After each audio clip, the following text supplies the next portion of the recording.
Seja bem-vindo a mais um episódio da nossa consultoria gratuita, uma live de perguntas e respostas que eu faço há exatamente 80 semanas, onde eu entro ao vivo toda quarta-feira, 20 horas no meu Instagram, @marinovinicius, e eu aguardo chegarem dúvidas, perguntas da galera que me acompanha e tá ao vivo ali comigo. São 80 semanas, quase 2 anos já, que eu faço essas lives, por quê? Eu distribuo muito conteúdo nas redes sociais, tento ensinar de várias formas, mas é normal. Todo dia você vai ver conteúdo novo, posts, vídeos, enfim. Mas é normal. Quando você começa a aprender algo, começam a surgir dúvidas, justamente fruto do aprendizado. Então, eu entro ao vivo uma vez por semana para eu conseguir responder e ajudar essas pessoas a endereçar esses pequenos obstáculos que estão impedindo elas de cada vez chegar mais perto de se tornar investidores ou investidoras sempre em alta. O que é isso, Vinícius? Pessoas comuns que lucram tanto nas altas quanto nas quedas da bolsa.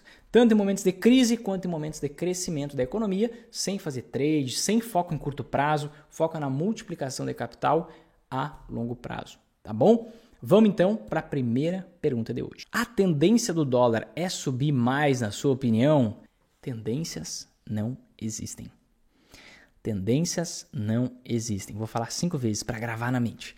Tendências não existem. Tendências não existem. Mais uma. Tendências não existem. Gente, o que é uma tendência? Uma tendência, existe uma tendência gráfica e existe uma tendência feita com base em projeção. Uma tendência gráfica. O que é uma tendência gráfica?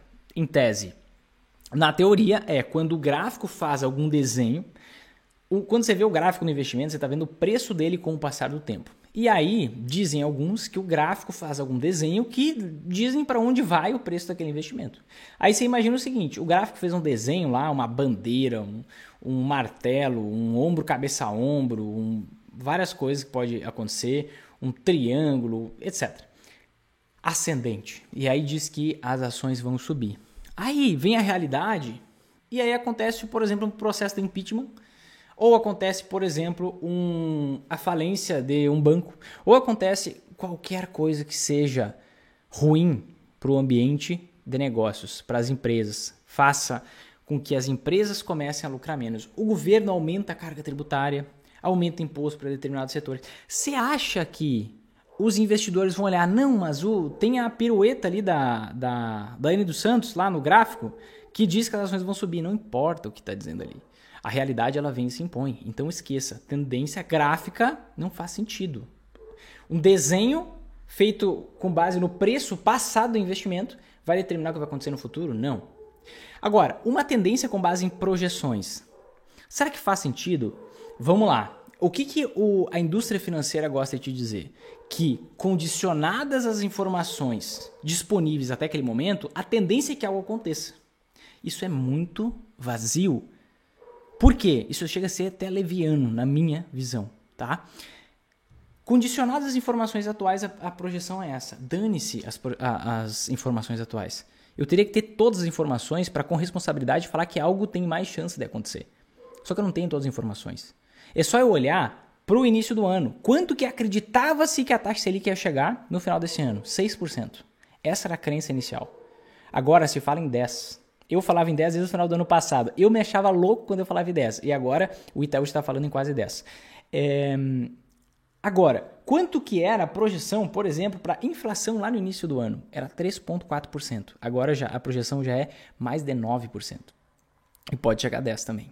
Então, quando eu olho para projeções, eu estou olhando para algo com base nas informações que eu tenho até esse momento. Só que as informações que eu tenho até esse momento, daqui 15 minutos, elas vão estar ultrapassadas. E se eu ficar investindo com base em tendências e projeções, basicamente eu vou ser um escravo do mercado financeiro. Basicamente eu vou ser tão escravo quanto uma pessoa com dívidas.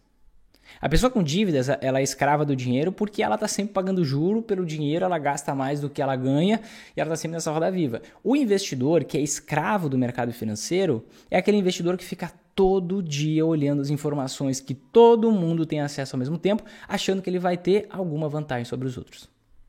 Sendo que não vai. Você vai investir com base numa tendência. E aí todo mundo já está investindo com base naquela tendência. Quando a tendência mudar, todo mundo vai agir. E aí, por exemplo, agora a tendência é para alta do dólar. E aí, todo mundo vai investir em dólar e aí você vai atrás. Ah, não, agora é a queda do dólar. Aí você vai atrás. Qual é o problema? Quando você vai atrás, quando você segue uma tendência, quando você segue uma projeção, você está sempre atrasado. Pensa comigo, a tendência agora é para o dólar subir. Beleza, você vai lá e investe em dólar. Ah, não! E as tendências mudam a cada semana, tá? Agora, a tendência é queda do dólar. E aí o dólar começa a cair, depois você vai lá e vende. Você comprou alto, vendeu caro. Então você precisa ter uma estratégia, um método que seja, que não dependa de projeções. Porque senão, basicamente, você tem algo muito leve. Falta base nisso. Porque, vamos pegar até mais fundo. Banco Central do Brasil, toda segunda-feira, ele divulga um relatório chamado Relatório Focus, ou Boletim Focus, como você preferir. Há 26 semanas, a tendência, a projeção para a nossa inflação muda. 26 semanas consecutivas que a cada semana, quando o Banco Central faz a consolidação das projeções das 130 instituições financeiras de maior relevância aqui no Brasil, ele altera a projeção da inflação. Ele começou um ano em 3,4, hoje já está em quase 9. E ele vai subindo. Faz 26 semanas que sobe sem parar, sem dar intervalo. Não repetiu a projeção em nenhuma das últimas 26 semanas. Então, se você investir com base em uma projeção, em uma tendência, ela vai mudar toda hora. E você arrumou mais um trabalho. Você não está investindo. Você está trabalhando no mercado financeiro. E se você não investir sem estar trabalhando, você vai trabalhar até morrer. A lógica de investir é fazer o quê? É você conseguir gerar mais dinheiro, não para usar agora, para multiplicar com o passar do tempo, com o passar dos anos, mas você conseguir multiplicar o seu dinheiro, ou seja, gerar mais dinheiro, sem precisar trabalhar mais por isso. De forma que chegue um momento que você não precise mais da tua renda laboral, não precise mais trabalhar para se manter. E aí, o que vai te manter vai ser o rendimento dos seus investimentos que trabalham por conta própria.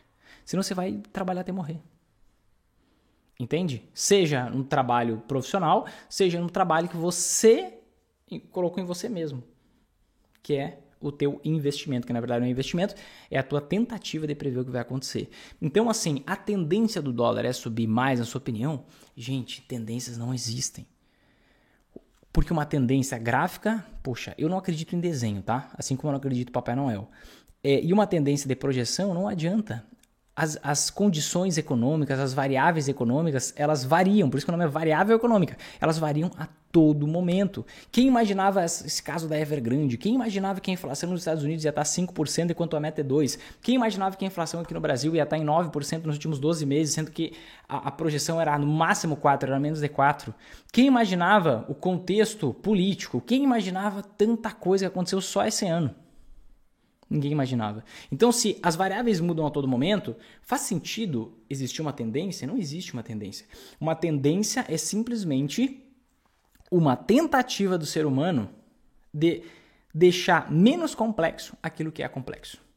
De pegar a incerteza natural do mundo e tentar reduzir essa incerteza. Colocar toda essa incerteza dentro de uma planilha de Excel que vai cuspir um número. Ah, o dólar deve chegar a tantos reais. Chega a ser piada, é engraçado. Você vai ler relatórios de bancos de investimento, eles dizem que tem 65% de chance do dólar chegar a 5,40. Tem 82% de chance do dólar chegar a 5,37. Gente, pelo amor de Deus, quem é que vai acertar o preço na medida de um centavo no final do ano? O Banco Central erra todo o santo ano. Se você pegar... O Banco Central não, o relatório Focus, que consolida a visão, a projeção das 130 instituições financeiras de maior relevância no país. Se você pegar, fazer esse exercício, ó, pega a projeção, o relatório Focus, o primeiro relatório Focus de cada ano e olha a projeção para o final do ano. A gente não precisa falar em 2 anos, em 3 anos. Só para o final daquele mesmo ano. Você pega a projeção e a realidade no fim do ano, não tem nada a ver. Você pega todos os anos. Pega 2021, 20, 19, 18, 17, 16. Vai indo, até você cansar. E aí vai chegar um momento que você vai entender, caraca, a tendência no fim do ano não se materializou. O que aconteceu? A realidade foi do jeito que ela quis. E o mercado financeiro, a indústria financeira fica mudando sua projeção para bater na realidade. Para no final do ano dizer, eu previ que isso aconteceria. Eu falei que isso aconteceria. Entende? Então, assim, eu não tenho a mínima ideia do que vai acontecer com o dólar. Se eu tivesse que chutar, eu diria que o dólar vai subir. Por quê? Porque a gente está num cenário muito ruim para a economia. Agora, eu me isento de chutar e eu não invisto com base no que eu acho. Eu invisto com base naquilo que me dá mais resultado. Com base no método. Isso é muito importante, gente. Isso aqui separa as pessoas que vão lucrar nas altas quedas da bolsa das pessoas que vão viver um inferno investindo e vão ganhar dinheiro em momentos, vão perder em outros, vão se desmotivar e não vão querer mais investir e vão trabalhar até morrer. Entende? Ou vão investir em previdência privada, pelo amor de Deus, vai ter seu dinheiro queimando lá numa poupança, você vai desistir só no Tesouro Direto. Enfim, isso aqui é muito importante. Então, tendências não existem. Coloca isso na cabeça. Tendências não existem. Você precisa investir de uma forma que, independente do cenário, você consiga lucrar. Assim você vai estar se tornando um investidor sempre em alta. Tá? Para isso você precisa de ações, você precisa de anti-ações, você precisa seguir o método passo a passo. Sem pensar em tendências, porque elas absolutamente não existem. Próxima pergunta de hoje. Entre duas ações boas, devo comprar a mais barata? E se elas tiverem o mesmo preço? Excelente pergunta também. Entre duas ações boas, qual que eu escolho? Como que eu sei qual ação que eu vou escolher, qual ação que eu vou investir? Você quer saber o que eu faria? Eu investiria nas duas. Por que você vai escolher uma só? Ah, não, Vinícius, eu quero escolher aquela ação que ela é daquela empresa, que ela é líder de mercado. Eu quero escolher a ação daquela empresa que está com o maior indicador de rentabilidade. Eu quero investir naquela empresa que está com o menor indicador de preço, tem mais margem de segurança para o meu investimento. Eu quero... Tá bom, essa que é a melhor hoje, daqui 2 anos, 3 anos pode não ser mais a melhor, pode ser a segunda melhor. E a segunda melhor pode passar a ser a melhor. Então, se existe mais de uma ação dentro do mesmo setor, por exemplo, para você investir, que é boa, que vale a pena, não fique tentando prever qual que é melhor. Investe nas duas. Eu investiria nas duas, tá? Porque eu não sei se a melhor vai continuar sendo a melhor. E a outra é tão boa quanto, ou quase tão boa quanto com base nos indicadores. Mas lembra, os indicadores indicam, eles não determinam. Então uma ação que pode ser boa dentro do mesmo setor, sendo que naquele setor lá, digamos, setor de varejo, tá? Setor de vestuário, vende roupas, tem uma empresa que é excelente e tem uma empresa muito boa. Por que eu não pego as duas? Por que eu tenho que escolher uma? Faz sentido?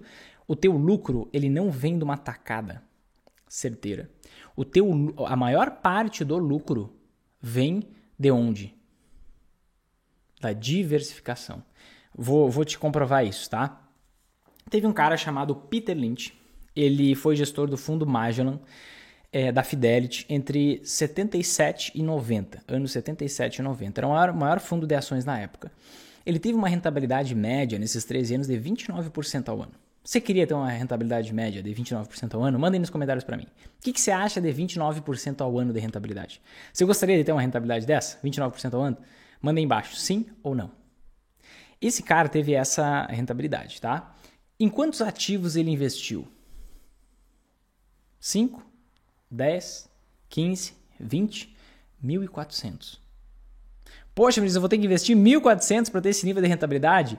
Não, claro que você não precisa. Ele tinha uma equipe gigantesca, ele investia em ações pelo mundo todo, literalmente, vários países do mundo.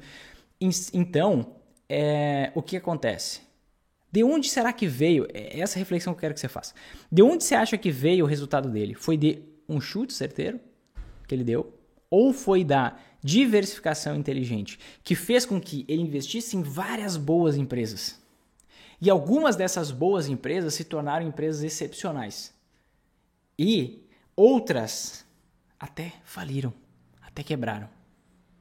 Ou, na verdade, não quebraram, mas elas poderiam ter quebrado que não ia afetar a rentabilidade dele. Por quê? Digamos que você vai lá e invista na ação de uma empresa. Qual é o máximo de queda, de prejuízo, de desvalorização que você pode ter em uma ação? 100%, todo o valor que você investiu. Então, se você for lá e investiu R$1.000, você pode perder R$1.000. Agora, quanto que você pode ganhar? Quanto que você pode ter de lucro? Por exemplo, tem alguns casos de investidores sempre em alta. O Guilherme Halber teve 507% com a ação da PetroRio. A Priscila já mostrou numa live comigo que ela teve 800 e poucos por cento com uma outra ação. Então, você não tem um teto, não tem um limite. Você pode ter 100%, 200%, 300%, 500%. E é muito normal, num período de 5 anos, 10 anos, várias ações se valorizarem 500% a 1000%. Claro que não é a maioria, mas várias ações acontece isso. Tá? Então, quando você diversifica mais, ao invés de tentar achar o bumbum da mosca ali, qual é aquela que vai se valorizar, você aumenta o potencial, além de diminuir o teu risco, porque você está exposto a mais possibilidades de investimento, você aumenta a possibilidade de acertar aquela ação que vai se valorizar pra caramba. Porque você está investindo em mais opções. O que é pra caramba? É 10, 15, 50 vezes a mais do que outras no longo prazo. E digamos que você pegou uma que se valorizou 800% num período de 10 anos, tá? E outra que quebrou, foi a falência. Porque você foi lá e investiu e abandonou aquele teu investimento lá. E você não viu, não reanalisou anualmente as suas ações e a empresa quebrou. Pronto, de um lado você perdeu 100%, do outro você multiplicou por 8 o teu capital. Por 9, na verdade, né? Subiu 800 por 9. Então, na verdade, você teve um baita de um ganho mesmo jogando as traças ali o teu investimento por 8 anos. Percebe? Então, assim, diversificar quanto mais melhor. Precisa ser 1.400? Óbvio que não. Vinícius, você tem 1.400? Não. O máximo que eu já tive foram 33 ações. Hoje eu tenho na casa de 18, 20, tá? Isso tem alguns critérios para você definir, mas o principal deles é aquela quantidade que não vai te encher o saco. Você reanalisar, você fazer os rebalanceamentos, usar as técnicas do método. Porque se isso te encher o saco, isso vai te cansar, isso vai fazer você não se dedicar o mínimo suficiente. Poxa, investimento é para te dar tranquilidade, para você alcançar seus sonhos por meio deles, não é para te encher o saco. Coisa para te encher o saco já tem demais na vida. Investimento não é para isso. Então tem que ter um certo nível ali. Existe um mínimo, mas não existe um máximo. Próxima pergunta de hoje. Até quando devo insistir com uma ação ou fundo imobiliário no prejuízo, sem agir como uma criança birrenta? Maravilhosa pergunta. Vamos lá. Eu tenho uma ação que eu acho que há uns 2 anos com rentabilidade, com desvalorização, com prejuízo nela, tá? Tá caindo o quê? 30%, 35%. Talvez alguns de vocês conheçam, tá? A Sanepar. E cada vez que ela cai mais, eu compro mais. Por que eu compro? Isso é normal, tá, gente? Você ter especificamente algumas ações que vão estar se desvalorizando. Tanto isso é tão normal, quanto isso é o esperado, é normal. No curto prazo tem oscilações. Fica oscilando. Ah, Vinícius, eu não quero oscilação. Opa, então eu preciso calibrar a minha carteira de investimentos com anti-ações. A depender do nível de oscilação que eu tolero no curto prazo, eu vou colocar mais ou menos anti-ações. Eu vou investir em setores específicos ou não. A depender do quanto eu tolero de volatilidade, de mudança de preço, até de prejuízos pontuais no curto prazo, eu vou colocar menos dinheiro em renda variável na Bolsa de Valores e mais em renda fixa, em títulos do Tesouro Direto, em títulos públicos do governo federal. E sim, eu tenho que calibrar os meus investimentos de forma que fique leve para mim e que eu tenha resultado. Mas é normal eu ter, pontualmente, algumas ações desvalorizando. Não tem como te prever, né? Eu vou investir agora, vai subir. Não tem. Eu, por exemplo, passei anos já, 2, 3 anos com prejuízo em algumas ações, depois voltaram a subir e se valorizaram lindamente, tá? Eu estou passando por esse caso onde eu estou há 2 anos, por exemplo, com um prejuízo. O meu primeiro aporte está com uma média de 35%, mas na média a queda está menor. O que eu faço? Será que eu insisto? Será que o negócio é ruim? Será que eu devo sair? Será que eu devo me desfazer? Vamos lá. Para os investidores sempre em alta, para quem sabe o passo a passo que é responsável por selecionar as ações com maior rentabilidade na história da Bolsa, tanto no Brasil quanto nos Estados Unidos, tanto em todo o histórico quanto na última década. Esse é o passo a passo que eu utilizo, tá? Quando eu olho para fazer análise de uma ação, para fazer análise de um fundo imobiliário, e você, investidor sempre alto, você que mandou essa pergunta, eu olho para a rentabilidade passada. A maioria das pessoas olha. Quanto que subiu, quanto que caiu, está em topo histórico, está no preço máximo da história, não está. Está no preço mínimo da história, não está. Eu olho para isso? Os investidores sempre em alta olham para isso? Não. Basicamente, não importa o que acontece com o preço de uma ação para eu tomar a decisão de comprar ou vender a ação. Para onde que eu olho na hora de tomar essa decisão de comprar ou vender? Eu olho para um lugar, para a empresa. Quando eu estou investindo em ações, o que eu estou fazendo? Eu não estou comprando um pontinho que pisca no gráfico, que ele sobe ou cai. Eu estou fazendo um negócio. Eu estou comprando uma empresa. Então, vou dar o exemplo desse caso. Isso não é uma recomendação de investimento, tá? Mas eu vou dar o exemplo da Sanepar. Deixa eu até pegar os números aqui para eu ser mais fiel ao que eu vou falar aqui. Ó, a Sanepar, nesse momento, ela está sendo negociada na Bolsa por 77% do quanto vale o patrimônio dela. Então imagina lá que o patrimônio da Sanepar, você não precisa imaginar que eu vou te falar o valor certo, tá? O patrimônio da Sanepar é 7 bilhões e 300 milhões. Então você tem algo que só o patrimônio vale 7 bilhões e 300 milhões. E aí esse negócio está sendo negociado na Bolsa por 5 bilhões e 600 milhões. Então, o valor daquilo é 7,3 e está sendo negociado hoje a 5,6. Então, você tem a oportunidade de comprar algo que vale 7,3, certo? Pagando 5,6. Beleza, maravilha. Sabendo disso, você tem que ir além. Bom, essa empresa dá lucro. Quando eu olho o histórico de lucro dessa empresa aqui, eu vejo um histórico impecável de lucro, uma lucratividade extremamente alta, ela continua dando lucro. Só nos últimos 12 meses ela deu mais de 1 bilhão de lucro. E eu penso, caraca, para aí. Tem uma empresa que está sendo negociada na Bolsa com um desconto de mais de 20% frente ao valor do patrimônio dela. E esse negócio dá um lucro gigantesco por ano. Ou seja, ela deveria valer na Bolsa um valor maior do que o valor do patrimônio dela. Por que ela deveria valer um valor maior que o patrimônio dela? Porque ela lucra, então ela tem possibilidade de crescimento. Mesmo sendo uma empresa num setor específico que não tende muito a ter crescimento, que é, por exemplo, água e saneamento. Ela deveria valer no mínimo 1.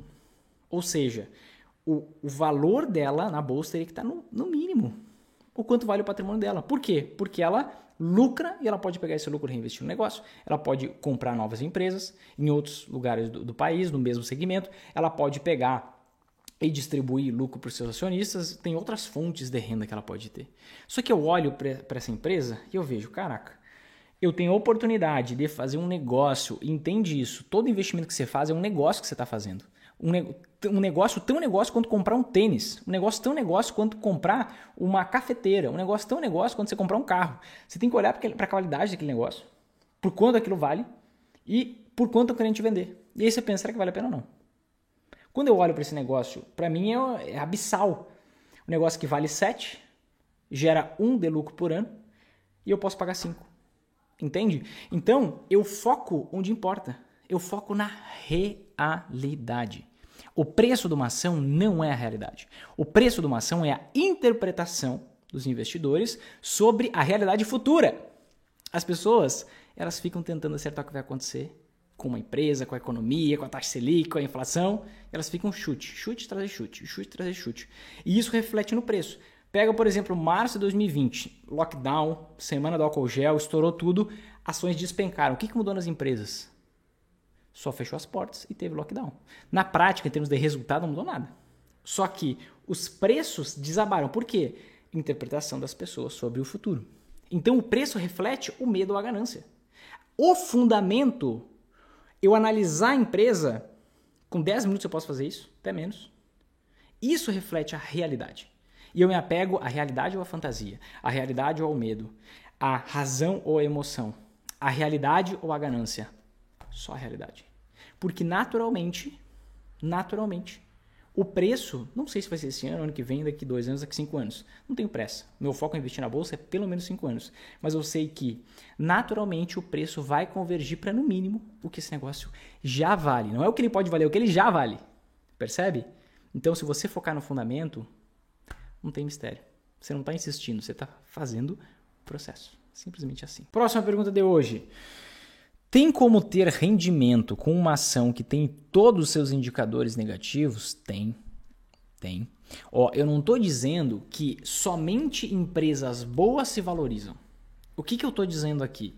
Que as empresas que mais se valorizam no longo prazo, seja no Brasil, seja nos Estados Unidos, seja na última década, seja em todo o período de tempo da história, em que existe Bolsa de Valores tanto aqui quanto lá, são essas empresas em que eu vou mostrar o passo a passo na jornada gratuita que começa no dia 18. Onde eu vou mostrar o passo a passo para selecionar essas ações. Esses fatores são encontrados nessas empresas, tá? Agora, empresas ruins também valorizam.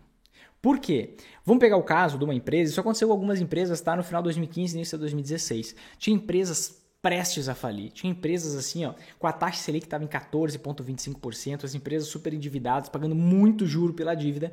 Ali em 2016, a taxa Selic estava no teto e a taxa Selic começou a cair.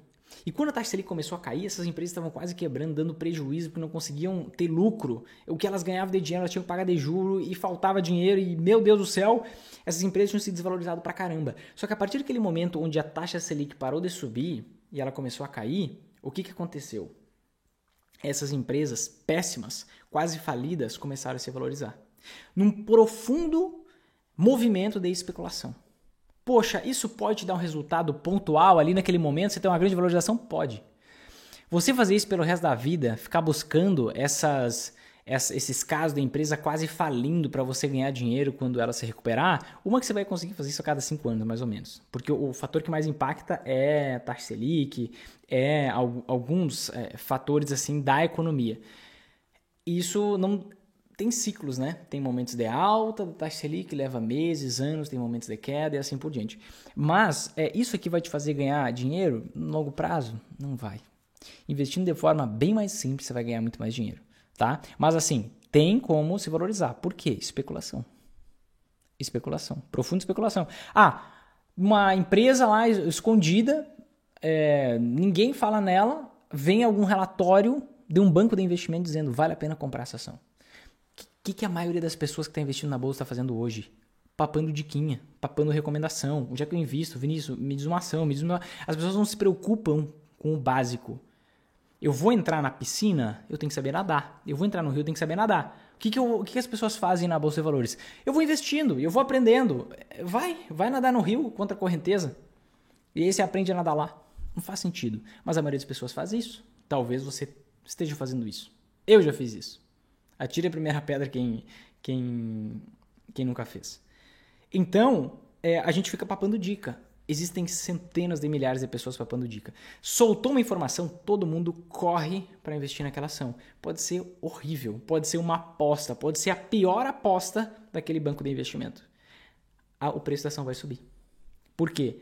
Especulação. Por quê? Papa dica. Então pode acontecer, mas isso não vai fazer você ter excelentes resultados. Isso não vai te fazer ter excelentes resultados no longo prazo. Próxima pergunta de hoje. Há 2 anos o preço de uma boa ação era R$15. Hoje está 45. Devo comprar mesmo assim? Depende. Ela continua uma boa ação para se investir? Vou te dar um caso meu. Inclusive mostrei na live de segunda-feira.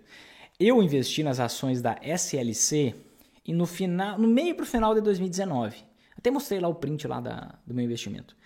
E eu paguei 18, se não me falha a memória, R$18,04. E hoje o preço da ação, vamos ver quanto é que está hoje? Aquele dia estava R$46, eu acho. O preço dessa ação está em R$46,70.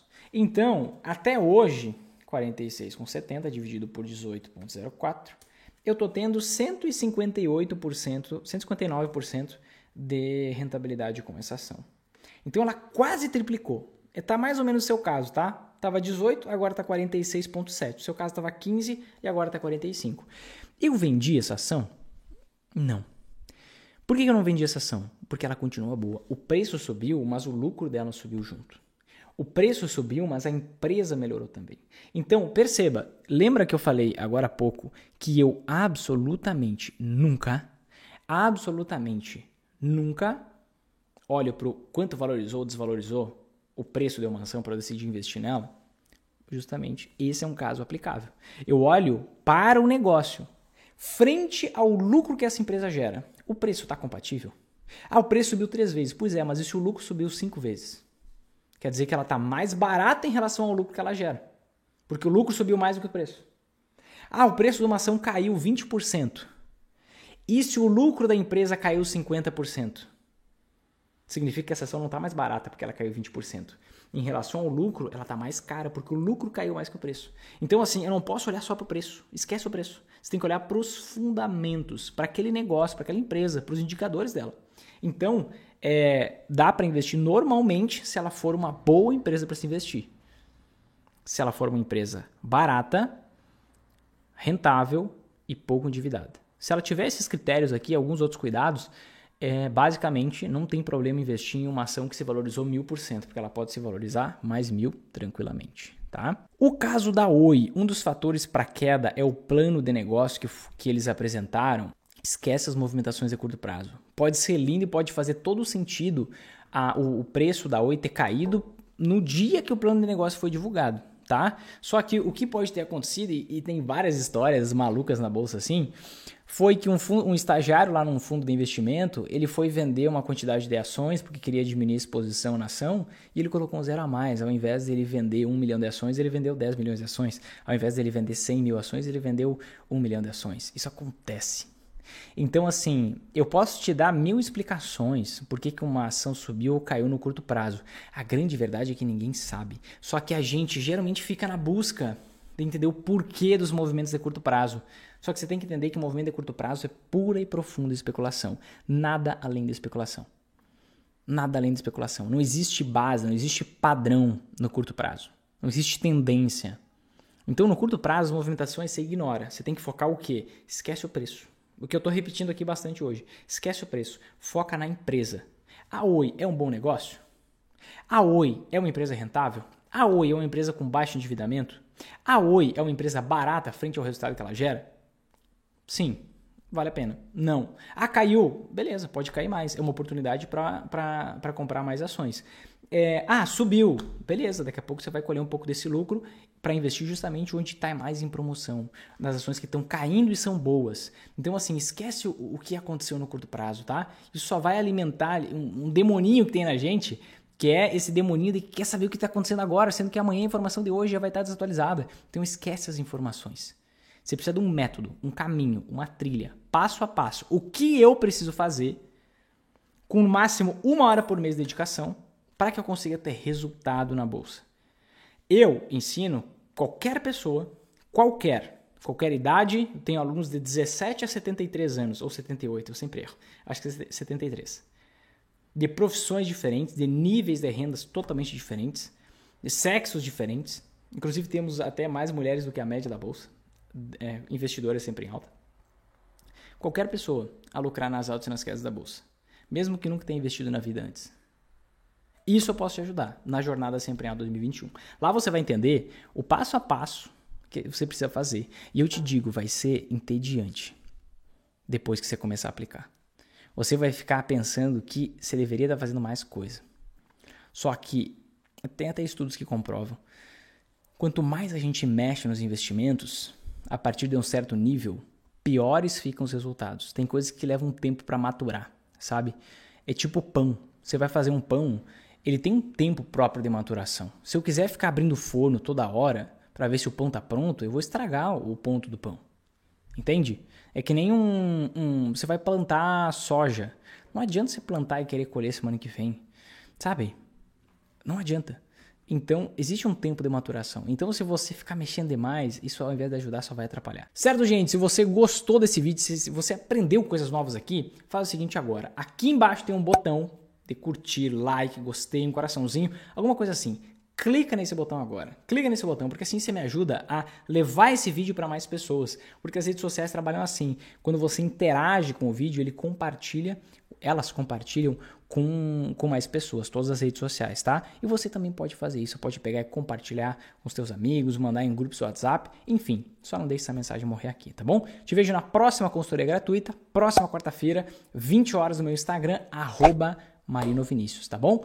Grande abraço e até mais.